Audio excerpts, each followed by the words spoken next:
From the macabre minds of Laughing Devil Production comes another story from the Nightshade Diary. You know what that means.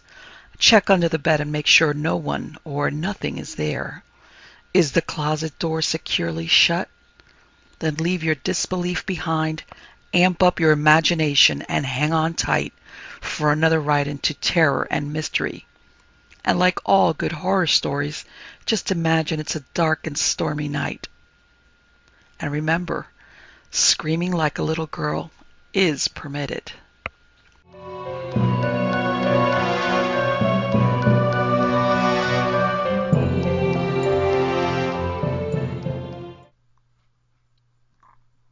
Dagon by H.P. Lovecraft. I'm writing this under an appreciable mental strain, since by tonight I shall be no more penniless, and at the end of my supply of the drug which alone makes life endurable, I can bear the torture no longer, and shall cast myself from this garret window into the squalid street below. Do not think from my slavery to morphine that I am a weakling or a degenerate. When you have read these hastily scrawled pages, you may guess, though never fully realize, why it is that I must have forgetfulness or death. It was in one of the most open and least frequented parts of the broad Pacific that the packet, of which I was supercargo, fell a victim to the German sea raider. The Great War was then at its very beginning, and the ocean forces of the Hun had not completely sunk to their later degradation, so that our vessel was made a legitimate prize, whilst we of her crew were treated with all the fairness and consideration due to us as naval prisoners.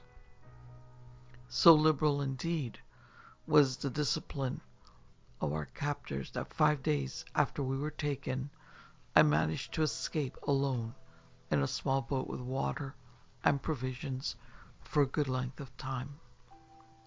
When I finally found myself adrift and free, I had but little idea of my surroundings. Never a competent navigator, I could only guess vaguely by the sun and stars that I was somewhat south of the equator. Of the longitude I knew nothing, and no island or coastline was in sight. The weather kept fair, and for uncounted days I drifted aimlessly beneath the scorching sun, waiting either for some passing ship or to be cast on the shores of some habitable land. But neither ship nor land appeared, and I began to despair in my solitude upon the heaving vastness of unbroken blue. The change happened while I slept. Its details I shall never know, for my slumber, though troubled and dream-infested, was continuous.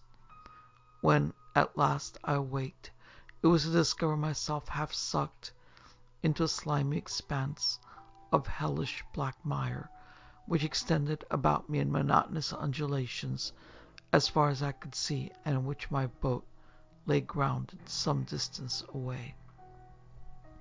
Though one might well imagine that my first sensation would be of wonder at so prodigious and unexpected a transformation of scenery, I was in reality more horrified than astonished, for there was in the air and in the rotting soil a sinister quality which chilled me to the very core. The region was putrid with the carcasses of decaying fish and of other less describable things, which I saw protruding from the nasty mud of the unending plain. Perhaps I should not hope to convey in mere words the unutterable hideousness that can dwell in absolute silence and barren immensity. There was nothing within hearing, and nothing in sight save a vast reach of black slime. Yet the very completeness of the stillness and the homogeneity of the landscape oppressed me with a nauseating fear. The sun was blazing down from a sky which seemed to me almost black in its cloudless cruelty, as though reflecting the inky marsh beneath my feet. As I crawled into the stranded boat, I realized that only one theory could explain my position. Through some unprecedented volcanic upheaval, a portion of the ocean floor must have been thrown to the surface, exposing regions which for innumerable millions of years had lain hidden under unfathomable watery depths. So great was the extent of the new land which had risen beneath me that I could not detect the faintest noise of the surging ocean, strain my ears as I might, nor were there any sea-fowl to prey upon the dead things. For several hours I sat thinking or brooding in the boat, which lay upon its side and afforded a slight shade as the sun moved across the heavens. As the day progressed, the ground lost some of its stickiness, and seemed likely to dry sufficiently for traveling purposes in a short time. That night I slept but little, and the next day I made for myself a pack containing food and water, preparatory to an overland journey in search of the vanished sea and possible rescue. On the third morning, I found the soil dry enough to walk upon with ease. The odor of the fish was maddening, but I was too much concerned with graver things to mind so slight an evil, and set out boldly for an unknown goal. All day I forged steadily westward, guided by a faraway hummock which rose higher than any other elevation on the rolling desert. That night I encamped, and on the following day still traveled toward the hummock, though that object seemed scarcely nearer than when I first espied it. By the fourth evening I attained the base of the mound, which turned out to be much higher than it had appeared from a distance, an intervening valley setting it out in sharper relief from the general surface. Too weary to ascend, I slept in the shadow of the hill. I know not why my dreams were so wild that night, but ere the waning and fantastically gibbous moon had risen far above the eastern plain, I was awake in a cold perspiration, determined to sleep no more. Such visions as I had experienced were too much for me to endure again, and in the glow of the moon I saw how unwise I had been to travel by day. Without the glare of the parching sun, my journey would have cost me less energy. Indeed, I now felt quite able to perform the ascent which had deterred me at sunset. Picking up my pack, I started for the crest of the eminence. I have said that the unbroken monotony of the rolling plain was a source of vague horror to me, but I think my horror was greater when I gained the summit of the mound and looked down the other side into an immeasurable pit or canyon, whose black recesses the moon had not yet soared high enough to illuminate. I felt myself on the edge of the world, peering over the rim into a fathomless chaos of eternal night. Through my terror ran curious reminiscences of Paradise Lost, and of Satan's hideous climb through the unfashioned realms of darkness. As the moon climbed higher in the sky, I began to see that the slopes of the valley were not quite so perpendicular as I had imagined. Ledges and outcroppings of rock afforded fairly easy footholds for descent, while after a drop of a few hundred feet, the declivity became very gradual. Urged on by an impulse which I cannot definitely analyze, I scrambled with difficulty down the rocks and stood on the gentler slope beneath, gazing into the Stygian deeps where no light had yet penetrated. All at once, my attention was captured by a vast and singular object on the opposite slope, which rose steeply about 100 yards ahead of me, an object that gleamed whitely in the newly bestowed rays of the ascending moon. That it was merely a giant piece of stone, I soon assured myself, but I was conscious of a distinct impression that its contour and position were not altogether the work of nature. A closer scrutiny filled me with sensations I cannot express, for despite its enormous magnitude, and its position in an abyss which had yawned at the bottom of the sea since the world was young, I perceived beyond a doubt that the strange object was a well-shaped monolith, whose massive bulk had known the workmanship and perhaps the worship of living and thinking creatures. Dazed and frightened, yet not without a certain thrill of the scientist or archaeologist's delight, I examined my surroundings more closely. The moon, now near the zenith, shone weirdly and vividly above the towering steeps that hemmed in the chasm, and revealed the fact that a far-flung body of water flowed at the bottom, winding out of sight in both directions, and almost slapping my feet as I stood on the slope. Across the chasm the wavelets washed the base of the cyclopean monolith, on whose surface I could now trace both inscriptions and crude sculptures. The writing was in a system of hieroglyphics unknown to me, and unlike anything I had ever seen in books, consisting for the most part of conventionalized aquatic symbols such as fishes, eels, octopi, crustaceans, mollusks, whales, and the like. Several characters obviously represented marine things, which are unknown to the modern world, but whose decomposing forms I had observed on the ocean-risen plain. It was the pictorial carving, however, that did most to hold me spellbound.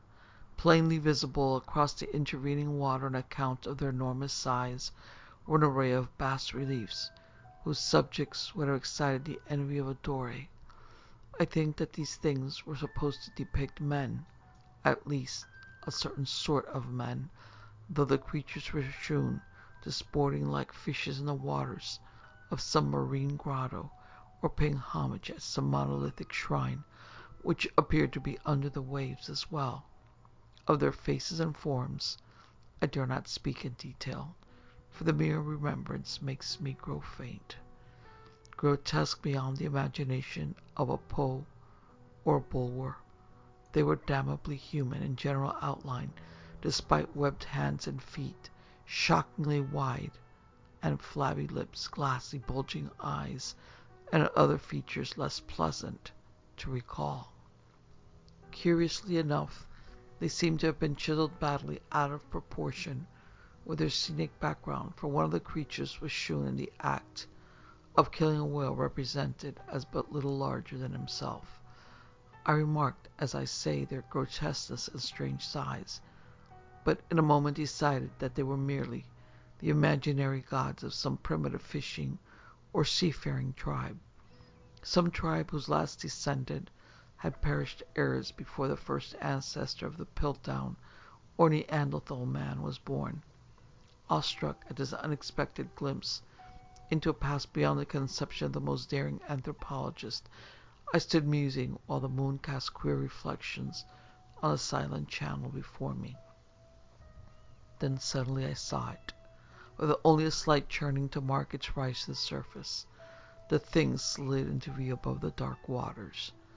Vast, Polyphemus-like and loathsome, it darted like a stupendous monster of nightmares to the monolith, about which it flung its gigantic scaly arms, the while it bowed its hideous head, gave vent to certain measured sounds. I think I went mad then. Of my frantic ascent of the slope and cliff, and of my delirious journey back to the stranded boat, I remembered little. I believe I sang a great deal, and laughed oddly when I was unable to sing. I have indistinct recollections of a great storm some time after I reached the boat. At any rate, I know that I heard peals of thunder and other tones which nature utters only in her wildest moods. When I came out of the shadows, I was in a San Francisco hospital, brought thither by the captain of the American ship which had picked up my boat in mid-ocean. In my delirium, I had said much, but found that my words had been given scant attention. Of any land upheaval in the Pacific, my rescuers knew nothing, nor did it deem it necessary to insist upon a thing which I knew they could not believe. Once I sought out a celebrated ethnologist, and amused him with peculiar questions regarding the ancient Philistine legend of Dagon, the fish god, but soon perceiving that he was hopelessly conventional, I did not press my inquiries. It is at night, especially when the moon is gibbous and waning, that I see the thing. I tried morphine, but the drug has given only a transient surcease, and has drawn me into its clutches as a hopeless slave. So now I am to end it all, having written a full account for the information or the contemptuous amusement of my fellow men. Often I ask myself if it could not all have been a pure phantasm, a mere freak of fear as I lay sun-stricken and raving in the open boat after my escape from the German man-of-war. This I ask myself, but ever does there come before me a hideously vivid vision in reply. I cannot think of the deep sea without shuddering at the nameless things that may at this very moment be crawling and floundering on its slimy bed, worshipping their ancient stone idols, and carving their own detestable likeness on submarine obelisks of water-soaked granite. I dream of a day when they may rise above the billows to drag down in their reeking talons the remnants of puny, war-exhausted mankind. Of a day when the land shall sink, and the dark ocean floor shall ascend amidst universal pandemonium. The end is near. I hear a noise at the door, as of some immense slippery body lumbering against it. It shall not find me. God, that hand! The window! The window! The Statement of Randolph Carter by H.P. Lovecraft. I repeat to you, gentlemen, that your inquisition is fruitless. Detain me here forever, if you will. Confine or execute me if you must have a victim to propitiate the illusion you call justice. But I can say no more than I have said already. Everything that I can remember I have told with perfect candor. Nothing has been distorted or concealed, and if anything remains vague, it is only because of the dark cloud which has come over my mind, that cloud and the nebulous nature of the horrors which brought it upon me. Again I say, I do not know what has become of Harley Warren, though I think, almost hope, that he is in peaceful oblivion, if there be anything so blessed a thing.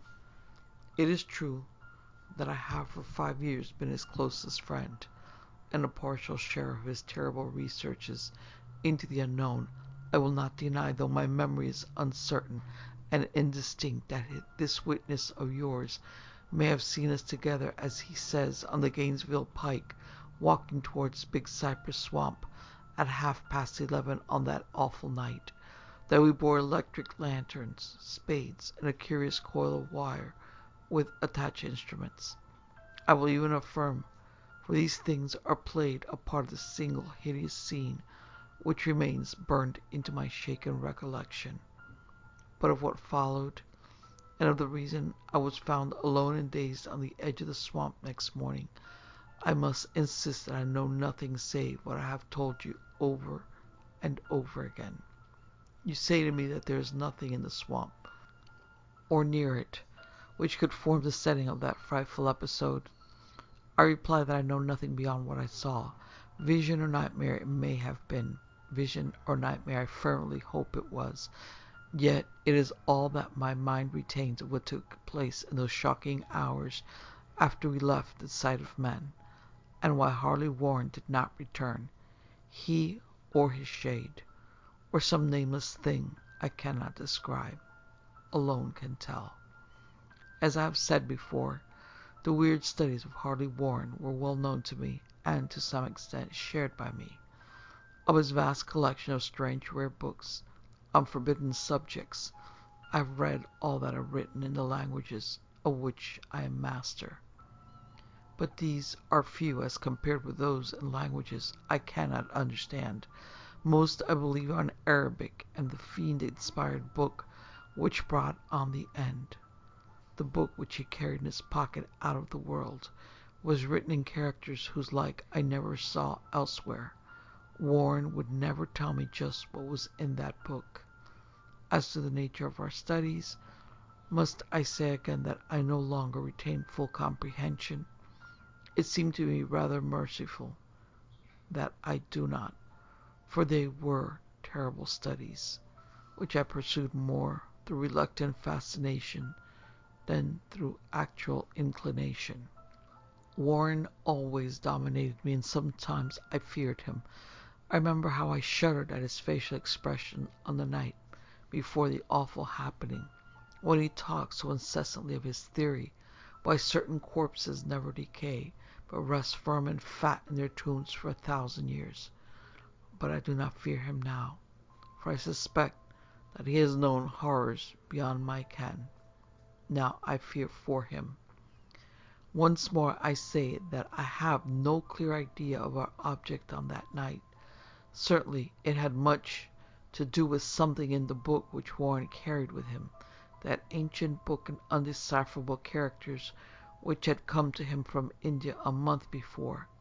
But I swear I do not know what was that we expected to find. Your witness says he saw us at 11:30 on the Gainesville Pike, headed for Big Cypress Swamp. This is probably true, but I have no distinct memory of it. The picture seared into my soul is of one scene only, and the hour must have been long after midnight, for a waning crescent moon was high in the vaporous heavens. The place was an ancient cemetery, so ancient that I trembled at the manifold signs of immemorial years. It was in a deep, damp hollow, overgrown with rank grass, moss, and curious creeping weeds, and filled with a vague stench which my idle fancy associated absurdly with rotting stone. On every hand were the signs of neglect and decrepitude, and I seemed haunted by the notion that Warren and I were the first living creatures to invade a lethal silence of centuries. Over the valley's rim, a wan, waning crescent moon peered through the noisome vapors that seemed to emanate from unheard-of catacombs, and by its feeble, wavering beams I could distinguish a repellent array of antique slabs, urns, cenotaphs, and mausoleum facades, all crumbling, moss-grown, and moisture-stained, and partly concealed by the gross luxuriance of the unhealthy vegetation. My first vivid impression of my own presence in this terrible necropolis concerns the act of pausing with Warren before a certain half-obliterated sepulchre, and of throwing down some burdens which we seemed to have been carrying. I now observed that I had with me an electric lantern and 2 spades, while my companion was supplied with a similar lantern and a portable telephone outfit. No word was uttered, for the spot and the task seemed known to us, and without delay we seized our spades and commenced to clear away the grass, weeds, and drifted earth from the flat, archaic mortuary. After uncovering the entire surface, which consisted of 3 immense granite slabs, we stepped back some distance to survey the charnel scene, and Warren appeared to make some mental calculations. Then he returned to his sepulchre, and using his spade as a lever, sought to pry up the slab lying nearest to a stony ruin which may have been a monument in its day. He did not succeed, and motioned to me to come to his assistance. Finally, our combined strength loosened the stone, which we raised and tipped to one side. The removal of the slab revealed a black aperture, from which rushed an effluence of miasmal gases so nauseous that we started back in horror.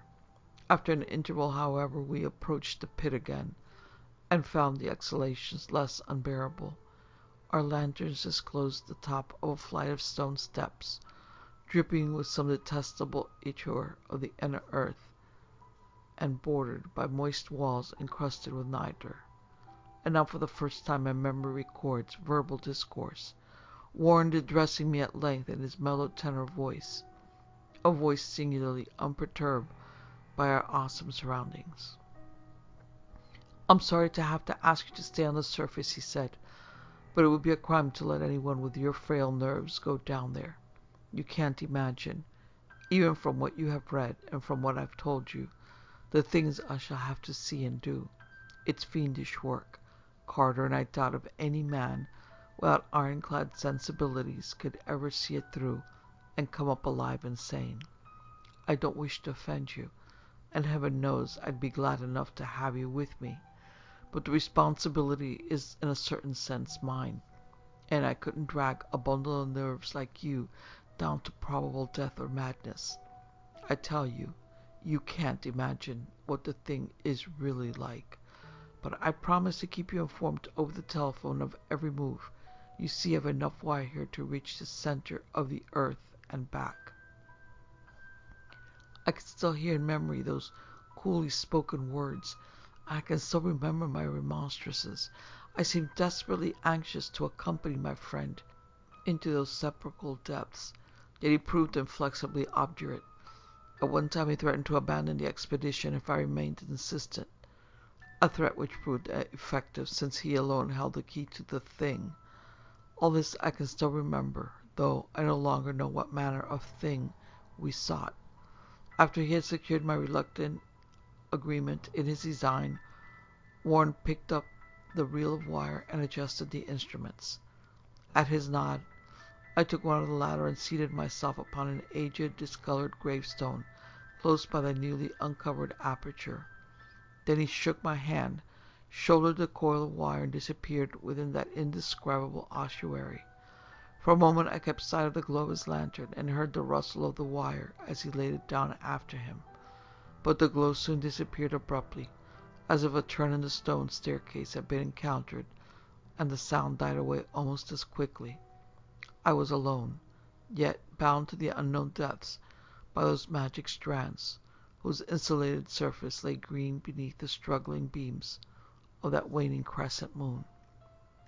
In the lone silence of that hoary and deserted city of the dead, my mind conceived the most ghastly fantasies and illusions, and the grotesque shrines and monoliths seemed to assume a hideous personality, a half-sentience. Amorphous shadows seemed to lurk in the darker recesses of the weed-choked hollow, and to flit, as in some blasphemous ceremonial procession, past the portals of the mouldering tombs on the hillside, shadows which could not have been cast by that pallid peering crescent moon.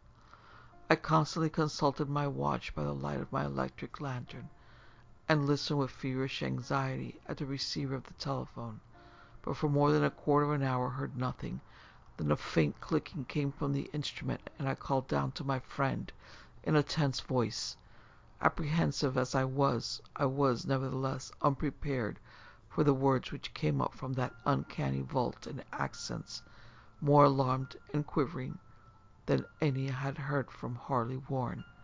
He who had so calmly left me a little while previously now called from below in a shaky whisper more portentous than the loudest shriek.